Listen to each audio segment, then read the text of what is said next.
Hallo alle zusammen, ich bin Gabriel und ich begrüße euch zu einem neuen Podcast. Heute geht es um das Thema, wie unterscheidet sich das Leben, wenn man in seinen 20ern und wenn man in seinen 30ern ist. Das heißt also von 20 bis 29 und dann einmal von 30 bis 39. Denn oft haben wir bestimmte Assoziationen, was man in diesen zwei Lebensabschnitten macht oder machen soll. Es gibt verschiedene gesellschaftliche Erwartungen, gesellschaftliche Vorgaben, die wir auch hinterfragen sollten. Aber ganz allgemein gibt es natürlich bestimmte Dinge, die viele Leute in diesem Alter machen oder machen möchten. Und darum geht es heute. Eigentlich ein sehr spannendes Thema. Und ich möchte zuerst einmal euch ein paar Punkte geben zum Nachdenken und später möchte ich euch dann ein paar Fragen stellen und ihr könnt mir sehr gerne in die Kommentare schreiben.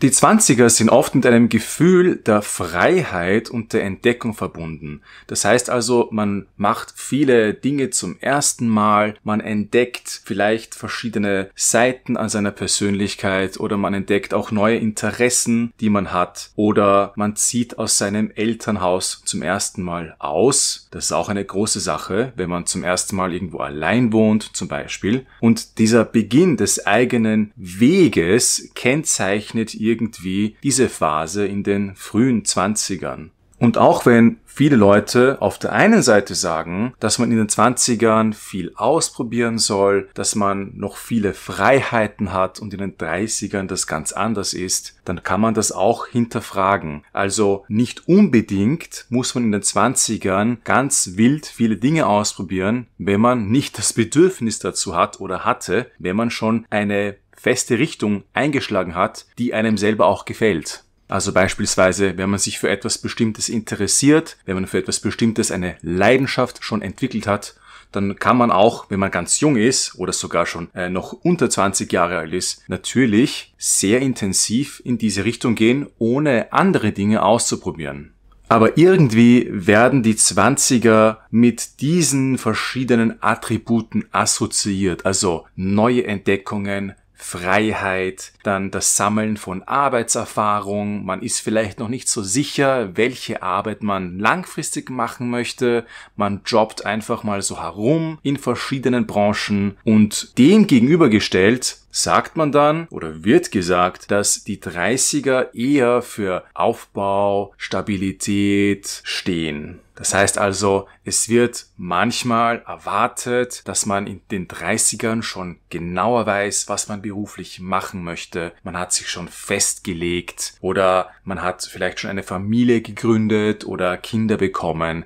Das sind alles Dinge, die mit den 30ern mehr assoziiert werden als mit den 20ern. Aber hier ist wieder sehr wichtig zu sagen, dass diese gesellschaftliche Erwartung, dass man in den 30ern einen gewissen Lebensstil führen sollte, nicht auf jeden zutreffen muss und auch nicht soll. Denn oft ist es eigentlich umgekehrt. Je mehr Lebenserfahrung wir haben, desto besser wissen wir, was wir wollen. Und je mehr Dinge wir schon ausprobiert haben, desto klarer wird uns, wofür wir uns beispielsweise interessieren, was unsere Wertvorstellungen sind, womit wir uns identifizieren oder welche Art von Freunden wir gerne hätten. Und wenn man noch nicht so viele Jahre gelebt hat, wenn man in seinen 20ern ist und vielleicht 10 Jahre an Lebenserfahrung weniger gehabt hat als jemand, der in seinen 30ern ist, dann kann man das womöglich noch nicht so genau sagen. Und deswegen möchte ich in diesem Podcast und zu diesem Thema wirklich genau betonen und ganz klar betonen, dass es hier keine Schablone gibt, die auf alle zutrifft oder zutreffen soll, sondern es ist eher so, je länger man lebt und je mehr Lebenserfahrung man hat, je mehr Dinge man schon erlebt hat, desto unterschiedlicher werden die Leben der Personen. Und dadurch, dass jeder einen anderen Lebensweg genommen hat, wird es immer schwieriger, verschiedene Leben zu vergleichen.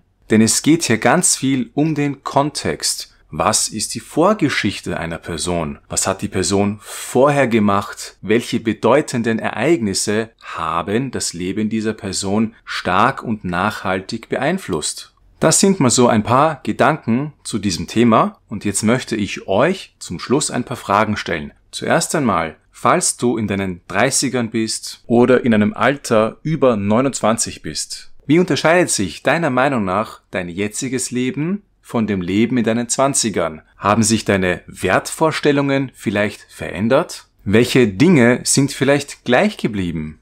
Erzähl mir etwas über deine eigene Erfahrung zu diesem Thema. Oder falls du in deinen 20ern bist, wie unterscheidet sich dein Leben oder deine Wertvorstellungen von deinem Leben, als du noch ein Teenager warst? Was hat sich vielleicht geändert? Du kannst gerne zu diesem Thema etwas schreiben und damit auch dein Deutsch verbessern. Und das war die Podcast-Folge von heute. Ich hoffe, es war interessant. Ich wünsche noch einen wunderschönen Tag. Wir sehen uns in der nächsten Folge. Bis bald.